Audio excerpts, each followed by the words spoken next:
Hello dear student, मैं उत्तम कुमार महर्षि आपके लिए लेकर आया हूं आज और एक नया वीडियो जिसके अंतर्गत हम देखेंगे सेल मेम्ब्रेन।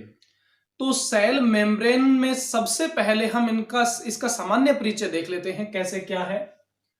तो सबसे पहले यदि हम देखें सेल मेम्ब्रेन की खोज जो की गई थी वो की गई थी नेगेली व क्रेमर के द्वारा, या आप ऐसा भी कह सकते हो कि सब जो सेल मेम्ब्रेन नाम दिया था या खोज की थी दोनों ही किसके द्वारा किए गए, नेगेली और क्रेमर ने।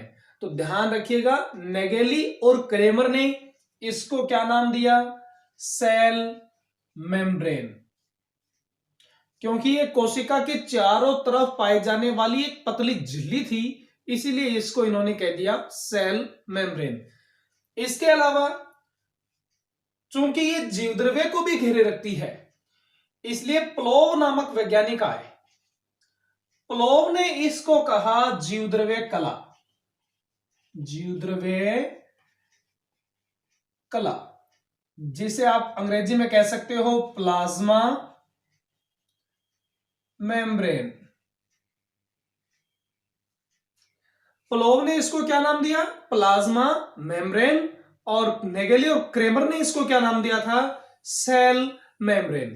तो आप इसके कोई भी नाम ले लो, बात एक ही, कोई ज्यादा अंतर नहीं होता। चाहे आप इसे जीवद्रव्य कला कह दो, जीवद्रव्य झिल्ली कह दो, कोशिका झिल्ली कह दो, कोई अंतर नहीं है चीज वही, लेकिन नाम जो दिए हैं वो अलग अलग वैज्ञानिकों ने दिए हैं। इसलिए ध्यान रखना थोड़ा सा कि सेल मेम्ब्रेन किसने कहा, नेगेली और क्रेमर ने, और इसे प्लाज्मा मेम्ब्रेन या जीवद्रव्य कला किसने कहा, प्लोव ने कहा।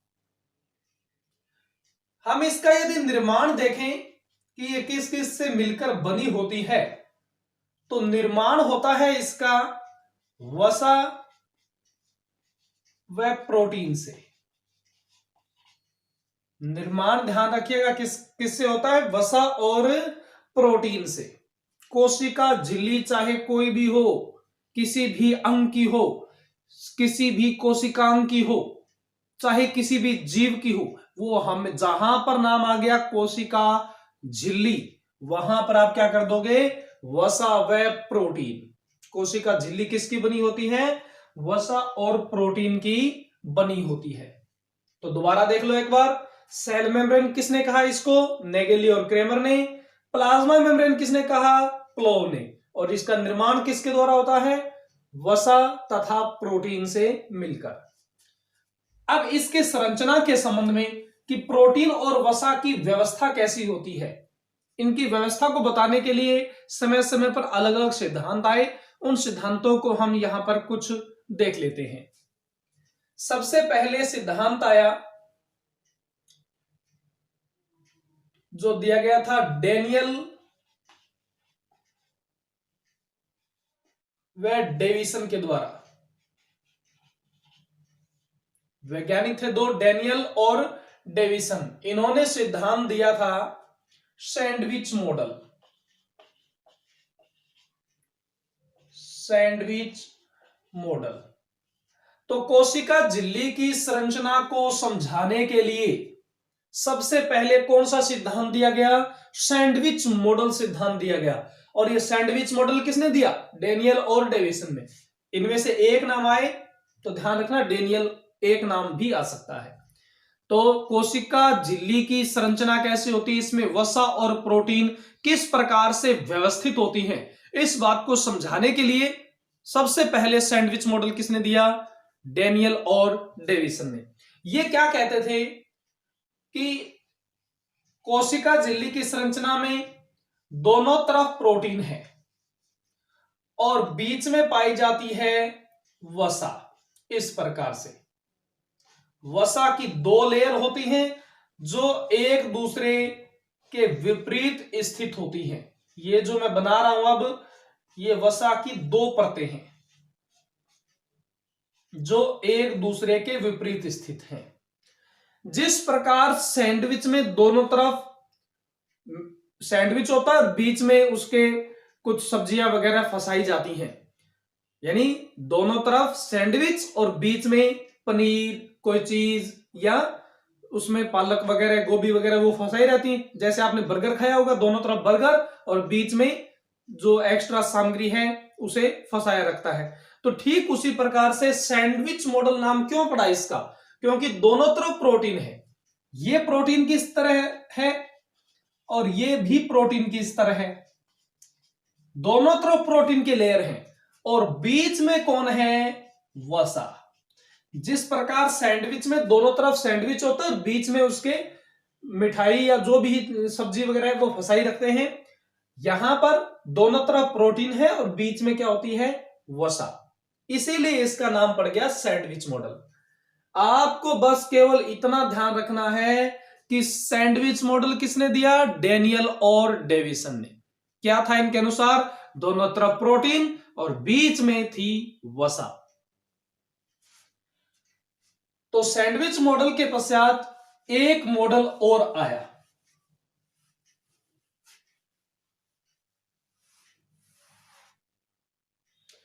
इकाई कला मॉडल। दूसरा मॉडल हम देख रहे हैं जिसका नाम है इकाई कला मॉडल। इकाई का मतलब है एक, इकाई का मतलब क्या है, एक। तो इसका अर्थ क्या होता है इस मॉडल का, इस मॉडल के अनुसार क्या था कि कोशिका झिल्ली जो है वो एकल रूप में पाई जाती है, ऐसा नहीं कि उसमें 2-3 स्तर हैं। वसा और प्रोटीन का बना एकल स्तर ही पाया जाता है पूरी की पूरी। जैसे सैंडविच मॉडल में तो कहा था दोनों तरफ प्रोटीन है और बीच में वसा। ये मॉडल क्या कहता है कि ऐसे अलग अलग नहीं है, वसा और प्रोटीन का बना एक मोटा स्तर पाया जाता है जो कि 60 से 70 एंगस्ट्राम होता है। तो इकाई कला मॉडल के अनुसार कोशिका झिल्ली 60 से 70 एंगस्ट्राम मोटा एकल स्तर है। ठीक है, एक बात तो ये आई इसके सिद्धांत के अनुसार। दूसरी बात ये इन्होंने क्या बताई कि चाहे कोई भी कोशिकांग हो, कोई भी जीव हो, सभी में इकाई कला ही पाई जाती है, एक जैसी ही पाई जाती है, किसी में अलग अलग कला नहीं है। जहां पर झिल्ली नाम आ गया वो झिल्ली हमेशा समान रहेगी, चाहे किसी कोशिकांग की हो, जैसे माइटोकॉन्ड्रिया है, केंद्रक है, गोल्जिकाए है, रिक्तिका है, कोई भी कोशिकांग है, इनकी झिल्ली की संरचना सेम होती है। हालांकि हम जानते हैं कि माइटोकॉन्ड्रिया, हरित लवक और केंद्रक इनमें दोहरा आवरण पाया जाता है झिल्ली का, जबकि रिक्तिका के बाद में गोल्जिकाए, लाइसोसोम, इन सब के अंदर एकल स्तर पाया जाता है। तो ध्यान रखें, इकाई कला मॉडल के अनुसार दो बातें आई, एक तो ये एकल और मोटा स्तर है और दूसरा सभी कोशिकांगों में झिल्ली कैसी होती है, समान होती है। सभी कोशिकांगों में, सभी जीवों में झिल्ली समान होती है और ये बनी हुई किसकी होती है, वसा और प्रोटीन की। लेकिन इन सिद्धांतों में थोड़ी थोड़ी कुछ कमियां थी जिनकी वजह से ये सिद्धांत ज्यादा नहीं चले। सबसे मान्य सिद्धांत क्या है, आपसे परीक्षा में पूछ लिया जाए कोशिका झिल्ली की संरचना के संबंध में सबसे मान्य सिद्धांत कौन सा है, तो सबसे मान्य सिद्धांत है तरल मोज़ेक मॉडल। और इस मॉडल के प्रतिपादक कौन है, इस मॉडल के प्रतिपादक हैं सिंगर व निकोलसन। कोशिका झिल्ली में और कोई चीज याद रहे न रहे, लेकिन आप लोगों को यह तरल मोज़ेक मॉडल जरूर याद रहना चाहिए। पहला तो ध्यान रखना, कोशिका झिल्ली की संरचना के संबंध में सबसे सर्वमान्य सिद्धांत कौन सा है, तो हम करेंगे तरल मोज़ेक मॉडल। और यह ऐसे पूछा भी जा सकता है कि तरल मोज़ेक मॉडल किसने प्रतिपादित किया, तो हम कहेंगे सिंगर और निकोलसन ने। तो इनके नाम ध्यान रखिएगा, this is very very important. यह सिद्धांत क्या कहता है कि किस प्रकार की व्यवस्था है? पहली बात तो यह सिद्धांत कहता है कि वसा के दो स्तर हैं, वसा के दो स्तर हैं और ये दोनों स्तर एक दूसरे के विपरीत व्यवस्थित रहते हैं। दोनों स्तर एक दूसरे के विपरीत व्यवस्थित रहते हैं। इस प्रकार से ये वसा के स्तर हैं। कितने स्तर हैं? दो, एक ये और दूसरा ये, और दोनों एक दूसरे के विपरीत स्थित हैं। ये वसा का सिर भाग है और ये वसा का पुंछ भाग है। जो गोल बना है वो तो वसा का सिर भाग है और जो लाइनों के रूप में बना है वो वसा का पुंछ भाग है।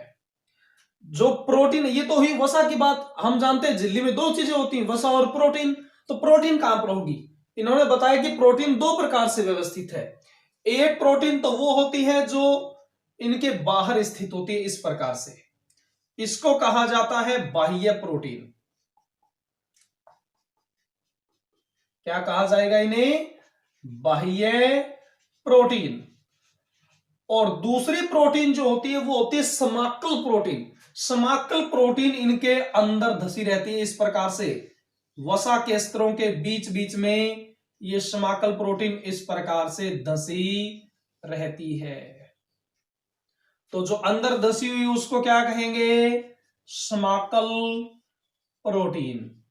यदि हमें इस तरह में से प्रोटीन अलग करनी हो तो जाहिर सी बात है हम बाह्य प्रोटीन को आसानी से अलग कर सकते हैं, लेकिन समाकल प्रोटीन को आसानी से पृथक नहीं किया जा सकता क्योंकि ये वसा के स्तरों के बीच में धसी हुई है। तो ध्यान दीजिएगा, कोशिका झिल्ली की संरचना के संबंध में सबसे मान्य मॉडल कौन सा है? तरल मोज़ेक मॉडल। और ये दिया किसने था? सिंगर और निकोलसन ने। अच्छी तरह ध्यान रखिएगा, सिंगर और निकोलसन। बहुत से कंपटीशन में क्वेश्चन आ चुका है कि तरल मोज़ेक मॉडल किसने दिया या कोशिका झिल्ली की संरचना किसने समझाई, तो वहां पर आपको करना है सिंगर व निकोलसन। यहां पर इन्होंने बताया कि वसा के दो स्तर हैं जो एक दूसरे के विपरीत स्थित रहते हैं, और जो प्रोटीन होती है वो भी दो टाइप की है। एक बाह्य प्रोटीन जो उसके बाह्य आवरण बनाएगी, और दूसरी होती है समाकल प्रोटीन जो वसा के स्तरों के बीच बीच में धसी रहती है। अब हम देख रहे हैं कोशिका झिल्ली की कुछ कार्य। कोशिका झिल्ली के क्या क्या कार्य हैं? कार्यों की यदि चर्चा की जाए तो कोशिका झिल्ली कुछ अंगों में माइक्रोविलाई बनाती है। माइक्रोविलाई, आपने आंत्र की संरचना में ब्रश बॉर्डर पढ़ा था, तो ये ब्रश बॉर्डर किसकी सहायता से बना हुआ था? माइक्रोविलाई की सहायता से। और माइक्रोविलाई का निर्माण किसके द्वारा होता है? कोशिका झिल्ली की सहायता से होता है। तो ध्यान रखिएगा माइक्रोविलाई। और ये माइक्रोविलाई काम क्या करती है? ब्रश बॉर्डर क्या काम करता है? अवशोषण के क्षेत्रफल को बढ़ाने का काम करता है। तो कोशिका झिल्ली का पहला काम क्या हो गया?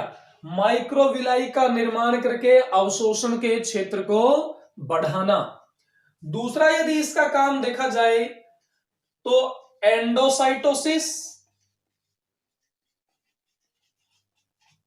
और एक्सोसाइटोसिस।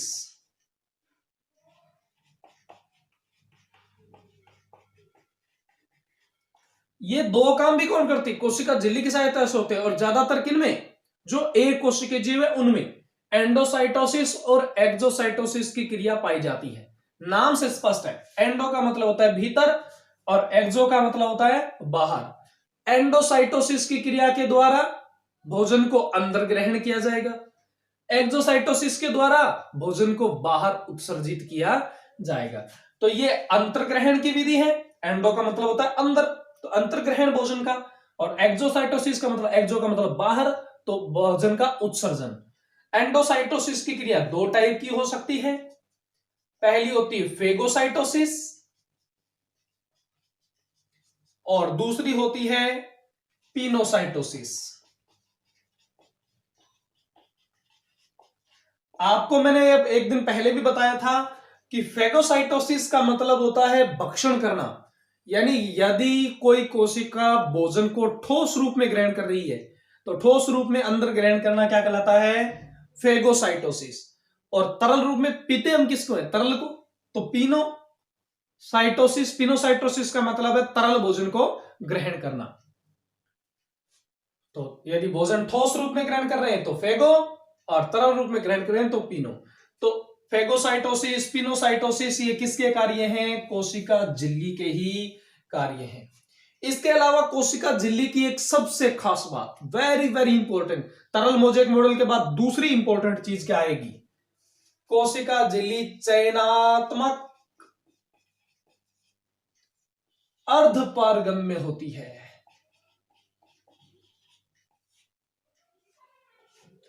पहले आपको बता देता हूं पारगम्य क्या होती है। पारगम्य का मतलब होता है कोई आओ कोई जाओ कोई फर्क नहीं पड़ता, यानी विलायक भी आ सकता है, विलय भी आ जा सकता है, विलायक और विलय के लिए कोई रोक टोक नहीं है। लेकिन अर्धपारगम्य झिल्ली वो झिल्ली होती है जिसमें से केवल विलायक के अणु आर पार जा सकते हैं, विलय नहीं। अर्धपारगम्य झिल्ली का हमेशा मतलब क्या होता है कि विलायक के कण तो झिल्ली को आर पार कर सकते हैं, विलायक यानी जल के कण, लेकिन विलय यानी गुड़े हुए कण जो हैं वो आर पार नहीं जा सकते। तो अर्धपारगम्य झिल्ली का मतलब क्या होता है? विलायक के कण के लिए पारगम्य है और विलय के कण के लिए अपारगम्य। चयनात्मक का मतलब, चयनात्मक का मतलब होता है लाभदायक पदार्थों को अंदर आने देती है, बाहर नहीं जाने देती, और हानिकारक पदार्थों को बाहर जाने देती है, अंदर नहीं आने देती। कहने का मतलब ये कोशिका झिल्ली की क्षमता है कि ये पदार्थों को चयन करके वर्ण करके आने जाने देती है। इसलिए कभी तो ये चयनात्मक होती है और कभी अर्धपारगम्य होती है। इसलिए बहुत से कंपटीशन में पूछा गया है कि कोशिका झिल्ली की प्रकृति क्या है, तो हम वहां पर छांट लेंगे चयनात्मक अर्धपारगम्य झिल्ली। ध्यान रखिएगा, चयनात्मक अर्धपारगम्य झिल्ली। तो ये पदार्थों को चयन करके आने जाने देती है, ये इसका एक काम भी हो गया। इसके अलावा कोशिका के प्रासरण को नियंत्रित करना, प्रासरण नियंत्रण करना भी किसका काम है? कोशिका झिल्ली का कार्य है। प्रासरण नियंत्रित करना कोशिका झिल्ली का कार्य है। अन्य कोशिकाओं से संपर्क स्थापित करना, अन्य कोशिकाओं से संपर्क बना के रखना, यह भी किसका काम है? कोशिका झिल्ली का कार्य है। इसके अलावा जो प्लाज्मोडेस्मेटा था, प्लाज्मोडेस्मेटा यानी दो कोशिकाओं के बीच का पुल, जिसे हम जीवद्रव्य सेतु भी कह सकते हैं। प्लाज्मोडेस्मेटा, दो कोशिकाओं के बीच का जीवद्रव्य सेतु क्या कहलाता है? जैसे मान लो ये एक कोशिका है, ये दूसरी कोशिका है, इनके बीच में ये जीवद्रव्य सेतु है, तो इनके बीच में पतली पतली पतली पतली तंतुनुमा संरचनाएं पाई जाती हैं, जिनको हम कहते हैं टोनोफाइब्रिल। तो टोनोफाइब्रिल का निर्माण भी किसके द्वारा होता है? फाइब्रिल, टोनोफाइब्रिल जो कि प्लाज्मोडेस्मेटा में पाई जाने वाली तंतुनुमा संरचनाएं हैं, इनका निर्माण भी कोशिका झिल्ली के द्वारा होता है। तो कोशिका झिल्ली के दो प्रश्न अच्छी तरह से ध्यान रखना। एक तो तरल मोजेक मॉडल किसने दिया? सिंगर और निकोल्सन ने, जो कि सबसे मान्य मॉडल है। कोशिका झिल्ली बनी हुई किसकी होती है? वसा और प्रोटीन की। और तीसरा, प्रकृति कैसी होती है? चयनात्मक अर्धपारगम्य। That's all. आज के लिए इतना ही। धन्यवाद।